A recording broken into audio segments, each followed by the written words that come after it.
Hello and welcome back to Zero to PMHNP. Today we're going to be going over antipsychotics as well as dopamine. We'll go over the difference between positive and negative symptoms, first generation antipsychotics, atypical antipsychotics or second generation, as well as side effects, and briefly go over dopamine pathways. There will be a more in-depth video on dopamine pathways later on. So positive symptoms include hallucinations, delusions, disorganized thoughts, and disorganized speech. So I want you to think about that positive symptoms are things that are added or extra. Then negative symptoms are those lack of symptoms. So anhedonia, avolition, so no motivation, apathy, they're flat, they're blunted, they're withdrawing, they're having trouble concentrating, they're not talking as much. They might talk in a few words rather than sentences. So I want you to think of negative symptoms as things that should be there, but they're not. So they're being like subtracted or they're missing. So we'll briefly go over first generation antipsychotics, also known as typical. So your main ones are thorazine, prolixin, and Haldol. But you should at least be semi-used to the names because going forward, the tests are going to have generic names rather than both.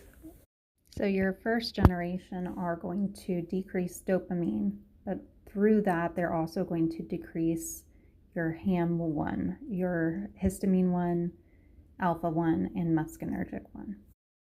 So your second generation or your atypicals are also going to work on dopamine as well as your HAM1, but many of them also affect serotonin. So these are your aripiprazole, quetiapine, risperidone, clozapine, olanzapine, lorazepam, paliperidone, brexpiprazole, ziprasidone, acenapine, I can never say Nuplazid, iloperidone, and then the new ones, Caplyta, which works a little differently, and Vraylar, which also works a little differently. So most of your atypicals are going to end in pene or done, and then there's a couple with pip, but that's not completely exclusive. So as far as side effects, there's going to be weight gain and metabolic issues. So you're going to want to get like a lipid panel and stuff first. There's sedation, there's movement disorder, so akathisia, pseudoparkinsonism, and extrapyramidal symptoms. There's also galactorrhea due to dopamine's inverse relationship with prolactin. And then there's always the risk of QTc elongation. Lastly, we'll briefly go over the dopamine pathways. So there are four. You have your mesolimbic, your mesocortical, your nigrostriatal, and your tuberoinfundibular. And there will be a video going more in depth on this. So the mesolimbic, I like to think of the L as having a cross through it. So taking the L and putting a horizontal line, which means it's going to be a plus sign, which means it's going to be positive symptoms.